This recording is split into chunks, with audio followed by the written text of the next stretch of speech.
Sapphire had feared they were about to reenact the wild brew chase Fengi had reluctantly told them about from back at Deriva. Maiko had proposed that maybe Tom needed to go back underwater again to have another try at transitioning back into reality, since it clearly hadn't worked too well the first time around. Sapphire elected against trying to forcefully drown a friend as a first resort. Instead, she pinned him to the ground as he tried to rush at this imaginary traitor he seemed convinced was there. It took a lot of strength to keep the flaming human from moving. With some help from Maiko, she managed to keep him from hurting himself, or anyone else, and slowly he did indeed start to calm down. Though that seemed to be more from exhaustion than clarity of mind. He kept blabbering about, "Kill the heretic! Drown the traitor!" even as it turned into more of a desperate yammering. Whatever it was about, he certainly seemed convinced of it. For a moment, she feared maybe he had learned of a traitor amongst their ranks. But who? The only new faces they had seen for months and months were inquisitorial. Surely that couldn't be. Edita? Or Paulin? Maybe someone had caved to some demand or something. Maybe Beau or Foe. They were still new. Could they trust them? Tink or Junior? Couldn't be, right? They both adored Tom and his strange genius. What about Balathon? Could it be him? He is an arsehole. And they were certainly hard on him at times, but would he dive that low? Sapphire didn't like the paths her mind was racing, as she kept the struggling human down, one knee solidly planted in his back, while Maiko kept him from kicking too much. "We have to. He can't get away," Tom muttered, as he truly ran out of strength, and Sapphire felt him all but give out under her, spluttering water. She eased the pressure, turning his head to try and tell if he was all right. That does narrow it down a bit. Tom, listen to me. Who is this traitor? Sapphire questioned, cautiously leaning her head down next to the distraught human, not sure if she wanted to hear what he might say. Harvick betrayed us. Puppet. Harvick? Sapphire questioned, looking up at Rachuk, then Maiko. Both men shrugged, clearly no wiser than her. Who is Harvick? Tom didn't reply immediately, back rising and falling with every breath. He was Gelina's mentor, or maybe he was supposed to be. Her first real boss, an inquisitor. A piece of shit inquisitor, he replied, remaining calm as he drew breaths. A traitorous inquisitor? Sapphire questioned, outraged by the notion. It was their job to root out corruption. The power vested in them would lead to complete disaster should they turn on their own. If anyone should be immune to the grips of corruption, surely it would be an inquisitor. They were lauded and feared above all. They were sanctified by the church and the crown. She shot a glance at Maiko almost accusingly, as if he had to explain himself. He was from the capital, after all. It was the cities who insisted on checking the frontier for corruption, not the other way around. Don't look at me, Maiko replied, holding up his hands innocently. I don't fuck with the Inquisition. No one does. But have you heard of such a thing? Rachuk questioned, joining Sapphire in the impromptu interrogation. An Inquisitor falling victim to the forces of the dark. I mean, it's not really the sort of thing they proclaim from the parapets now, is it? But, probably. They mess around with dark things all the time. Only makes sense they get bit every now and again. Yet every soul alive is told that an inquisitorial seal is sacred above reproach. If wielded by a traitor, imagine what could happen. On the bright side, I can't imagine they let the bastard live. I mean, isn't he seeing visions of what Gelina has been up to? Maiko nodded towards the prone human. If she knows the guy's a traitor, he won't live long, right?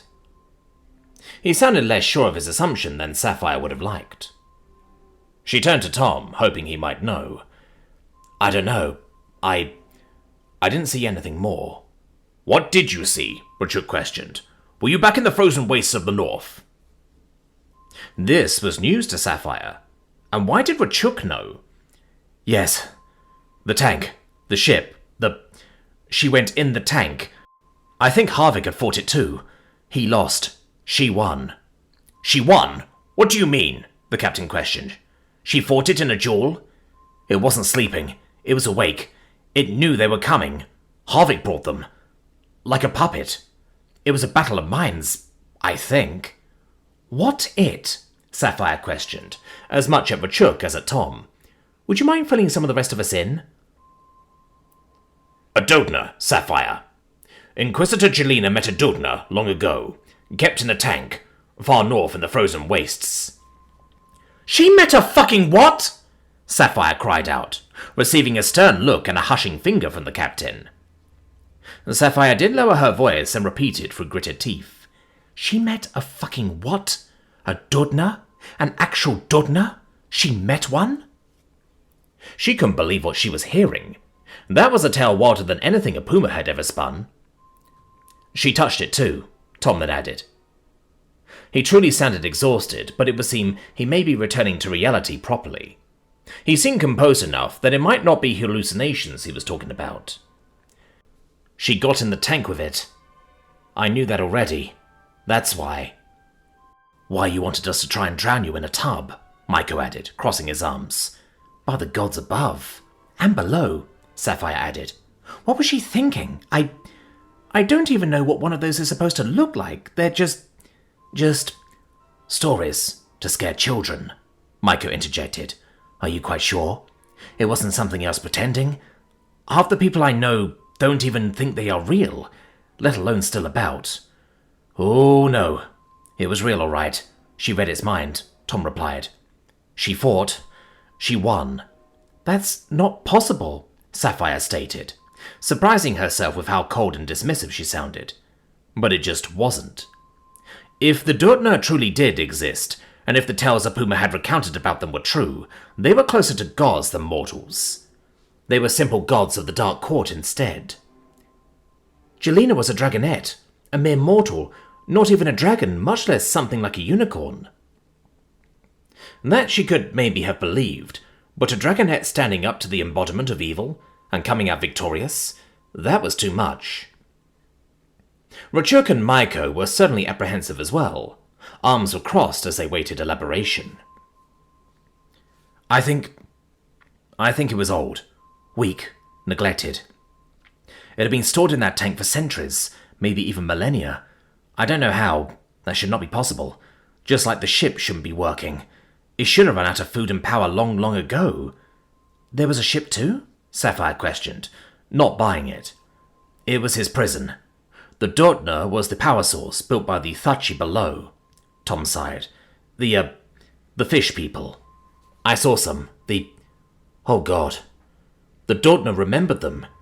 It showed us its memories of being born. Thachi, Rachuk echoed back, slowly. The doetna were created by mortal hands? So it would seem, Tom sighed, though they were none too pleased about it. This one was chained to the ship. It tried to rebel. Didn't work. The Thachi somehow flew it north and embedded it in the ice to, I suppose, imprison it. It clearly worked. It could not leave, and it was mighty pissed about that. Something about pendants, he replied, half delirious. That still doesn't explain why Gelina decided to take a bath with one, much less how she came out alive, Sapphire countered, as she started to ponder if their most valuable ally could in fact be trusted at all. Tom had been played by plenty of mind games, some real, some definitely not. What if it was all a fabrication, or an attempt to cover up the truth? Harvick brought them. He was lost to the doetna. It controlled him, at least that's what it sounded like, and it made him bring them there as quickly as he could. It was all a trap. So that is why he decided to risk a young, unproven mind reader against the worst foe imaginable. He did not want her to succeed, Rachuk remarked glumly. The captain's sigh was audible for all to hear. Yes, but Harvick acted alone. I think. I don't know. But Glaz did not help him. She helped Gelina. And she was his bodyguard. Wait, the same Glaz we know? The one who tried to kill Jackie? Sapphire accused. Tom nodded as he brought his arms under him and tried to push himself upright. Sapphire decided that at least he wasn't in a complete delirium anymore, and while she did not believe him, she elected to help him up. Though she did make sure to keep an eye out for any sudden movements. Yes, she gave Gelina a vial of powdered unicorn horn. I think that was what saved her. That and how weak the doetna had become over the years. And when Gelina got back out, Glaz helped her and started questioning Harvick. He wasn't very happy to lose his so-called master, and that was when Gelina accused him. I don't know what happened after that. For the record, I ain't helping you do that again, Sapphire stated promptly. And I don't think I believe even a half of this. You don't just fight a god with your mind and win. That's not how any of that works.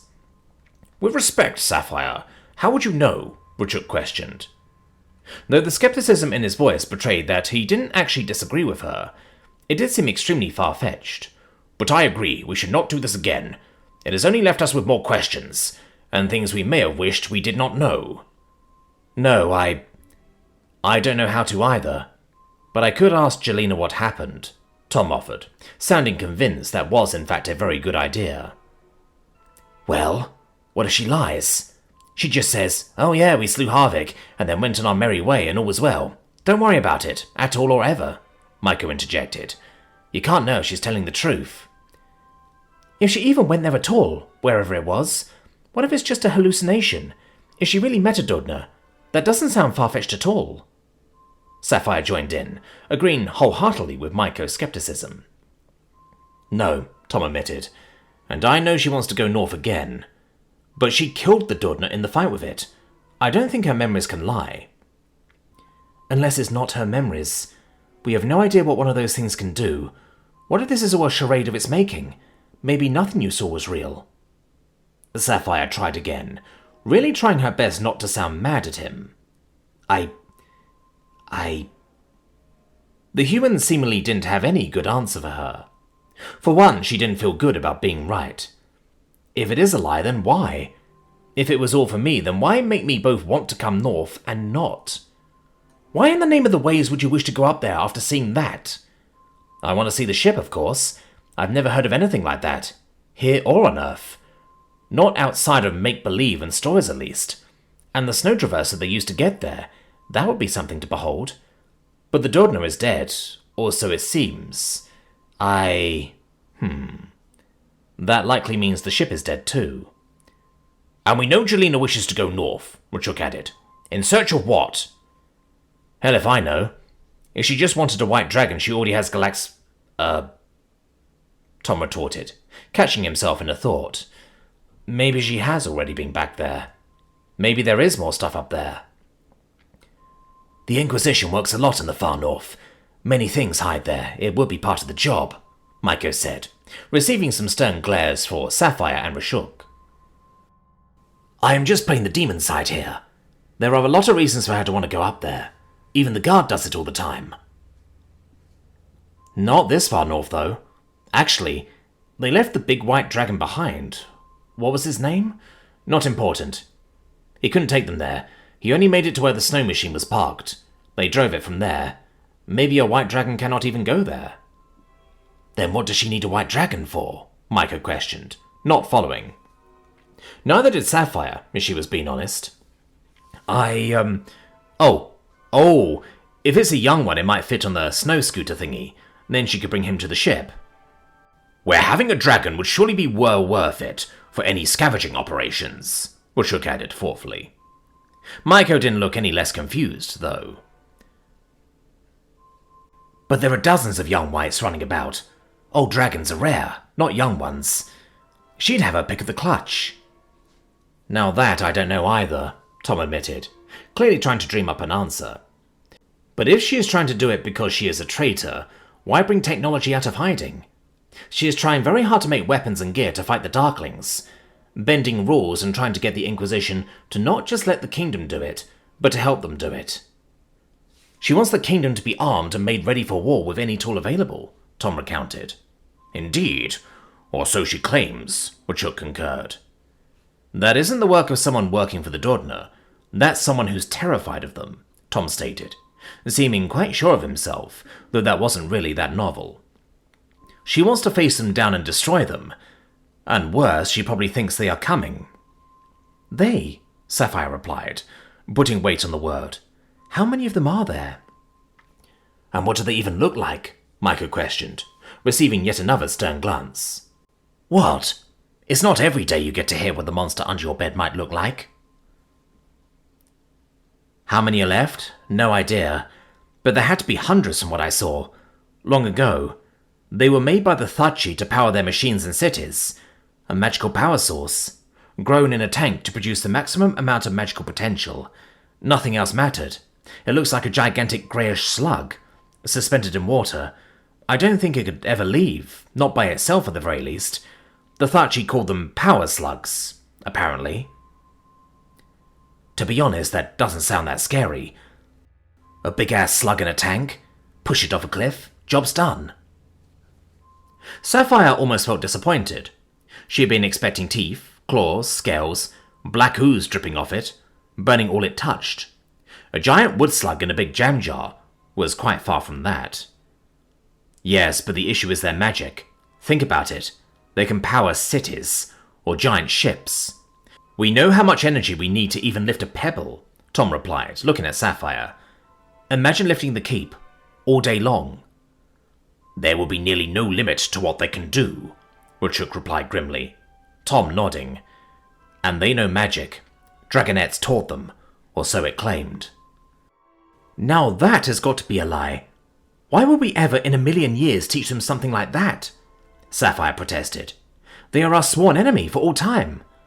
No, they became that. They were born slaves of the Thatchi, and you were slaves of them too. I suppose you had common ground, or maybe they just lied and manipulated, I don't know. Huh? The Thatchi hunted dragonettes, took you as slaves for your magic.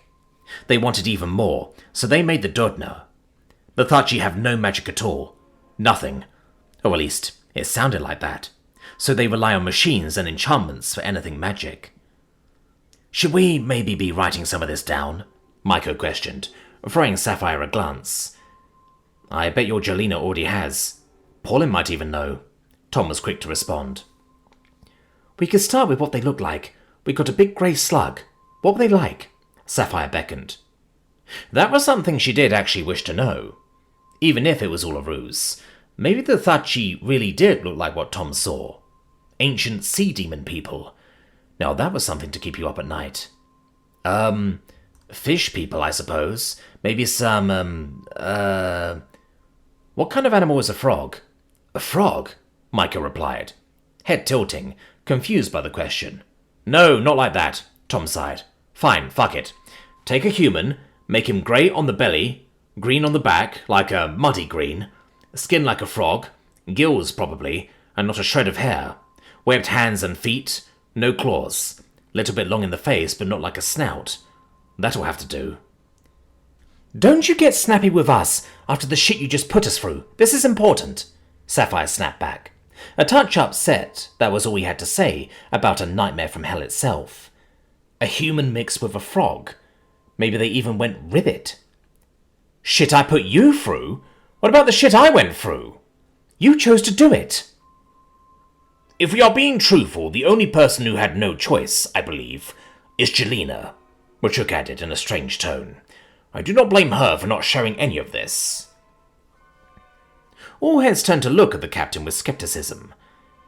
Since when has she ever told us anything at all? Sapphire questioned, unless she really had to. She has told me a great deal in her time here. Things that have been very helpful, the captain remarked half-heartedly. Besides, she has good cause to keep her secrets. We are very poor at keeping them in kind. Sapphire couldn't argue that point, so she instead settled for looking at him a little angrily before turning back to Tom. What? So the fish stole magic from us and from the doetna because, well, everyone wants magic. Then what exactly? And don't mistake the questions for me believing this stuff. Yes, I think so at least, Tom confirmed, giving a slight nod. The doetna broke free of their chains, possibly with the help of the dragonettes, and turned on their masters. But they didn't exactly help their fellow slaves. What do you mean? The doetna made the darklings to deny the Thatchi access to magic, and to force them to fight their own slaves. An army controlled by the doetna. They turned you into their weapon. Those... the... Sapphire didn't even have the words. The greatest tragedy of her people. A struggle so old they didn't even remember a time before they had to fight the darklings. A curse which sat on them like a plague. Millions and millions of lives lost over centuries, maybe even millennia. Just because a jumped-up slug needed a tool to rebel with. The enemy, Rachuk replied coldly and simply. A truth they all knew. They might not have known why or how it all began, but even the children knew. The dark was the enemy, the embodiment of evil, the greatest peril and the greatest horror they faced. Sapphire almost felt relieved that the old saying was true. There wasn't any grey area. The doetna weren't fellow slaves to be pitied and bargained with. They were cruel monsters who lied and manipulated for their own gain, and they did not care for the costs to others. Indeed, they soon concluded that they were destined for greatness. They didn't just want to beat the Thachi, they wanted to rule the world. I've never heard anyone that arrogant and full of themselves before while sitting in a jail cell. It truly thought it was a god. It even talked about taking the place of the real gods up above. Doesn't seem like that worked out for them. The one Gelina met wanted to lord over other doetna as well. I get the feeling they might all be like that. It might be their greatest weakness. I can't imagine creatures like that working together very well. I suppose that is something, Maiko said, while Sapphire pondered all that she knew about their place in the world. What it all meant, if it meant anything at all, for either their past or their future. She didn't know. She did know that unlike them, they could work together. They were people, kind, caring, better. Like the travelling preachers would say. Guardians of the light and all that was good in the world. It was all true. Often she had dismissed such nonsense. A memory or two of her past in the city certainly didn't do much to convince her they were beacons of all that was good in the world. Not to mention her home. But they were better than dark. That was for certain. So then, what do we do? Assuming any of this is true, what do we do about it? It doesn't answer anything about why everyone is going crazy at night. I need to ask Gelina. I don't think any of this was a lie, but I want to know what happened next. And just what she is up to now, Tom said, still sitting weakly. But maybe not right now, like right this second. He was still sitting half slumped against the tub, and certainly didn't look like anyone fit for questioning an inquisitor. So, nothing about why we're having nightmares? The shit that's coming? Not even if it is Gelina? She could be plotting against us, you know. We're just a piece on a game board to her, Maiko pointed out. That was the reason they had tried all of this in the first place, after all. They wanted to know what in hell's ways was going on. Yup, Tom replied, to Sapphire's surprise. She had expected him to defend the Inquisitor, or at least elaborate, like he had before.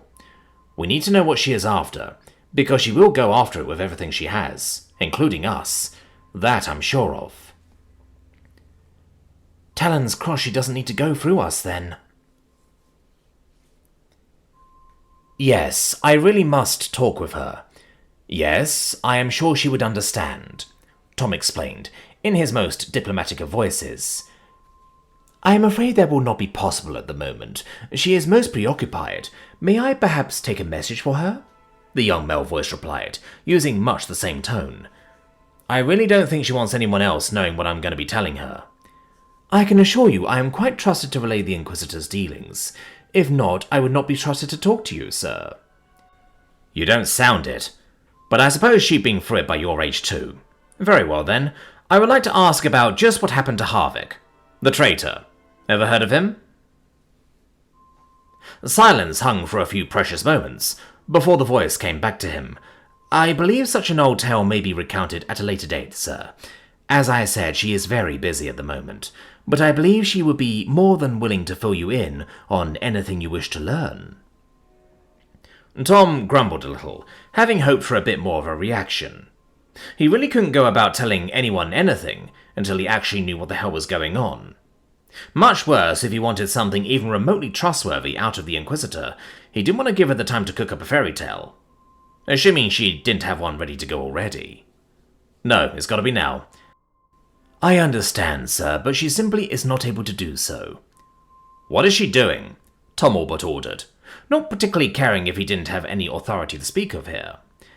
I believe she is currently pleading her case with a fellow Inquisitor who happens to have taken a distinct interest in certain business ventures you may perhaps be familiar with. What do they care someone came up with a flint and steel that works? Didn't you have half a dozen such things laying in your bottom drawer? Yes, I do believe that is technically the concern, that someone has been going through the drawers. Right. And since Gelina is, well, a proponent of the advancement of our peoples... Yes, that. They think she did it? A sufficient explanation, I believe. So shall I relay to her that you wish to discuss her dear departed colleague? Tom didn't want to yield, but if she wasn't there, what could he do? Yes, I must know. Right now she looks like a traitor. I should not have said that, should I? I am sure partial pictures can be less than flattering, sir. The young man interrupted, in a hollow, understanding tone that implied Tom was walking on thin ice right now.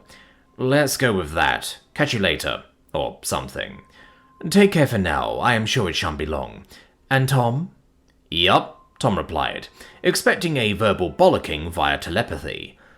Please refrain from usage of such terms in the future. We can ill afford to further such notions. Yes, Wait, what do you mean further? There was no reply, as Tom felt the presence on the other end vanish. Hello?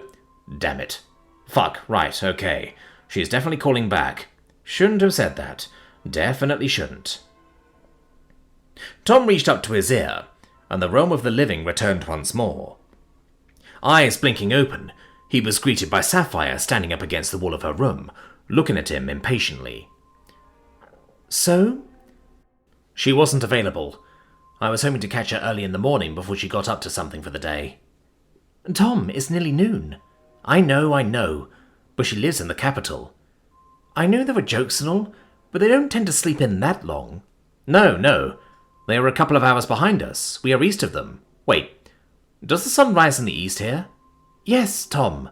Yes, it does. Sapphire replied, gobsmacked by the question. Well, in that case, yeah, it should be a few hours behind. Anywho, apparently she gets up earlier than I thought.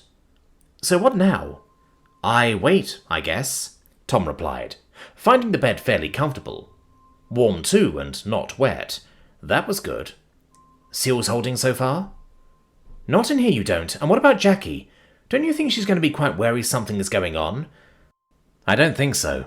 She was sleeping when I came back to the room last night, and I just told her I wanted to sleep in this morning, though Shiva will probably be pissed.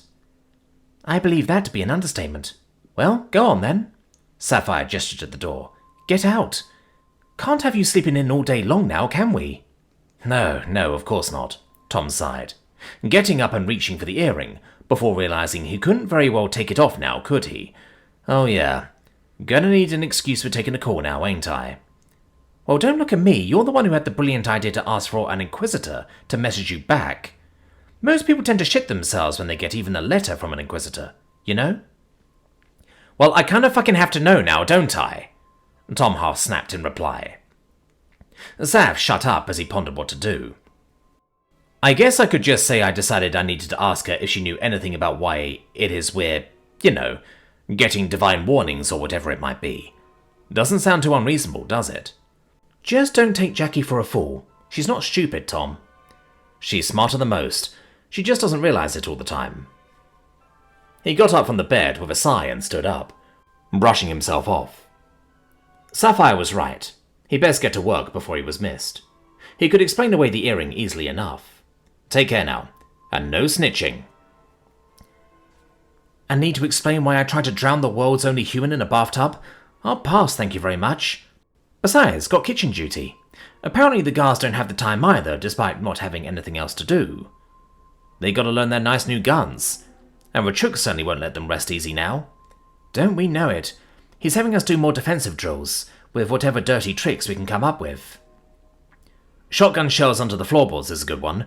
Tripwire grenades and booby traps is another one. And whatever the trap is, I suppose it blows up? Most of the time, yeah. How could I ever have guessed? Sapphire, a moment of your time, if I may. An all-too-familiar voice inquired from behind her, as Sapphire placed her hand on the door to the library. Turning around, she mustered a smile for the archivist, about as hollow as a trader's promise of a wine's provenance. Archivist Paulin, of course. Do you require assistance with some translation work, perhaps? Sapphire did hope it was just that. She had a feeling it wasn't, though. Yes, I found something which I believe I need your help with. Would you mind accompanying me to my office? I have it all splayed out, you see. Sapphire swallowed once, then nodded. Of course, anything you need. The archivist didn't explain further, instead turning and setting off at a walking pace towards her room. Sapphire's heart was in her throat as they walked. What could she say? What did Pauline know? Had she heard them last night? Sapphire had accused her boss of being a possible traitor. Maybe she hadn't heard anything.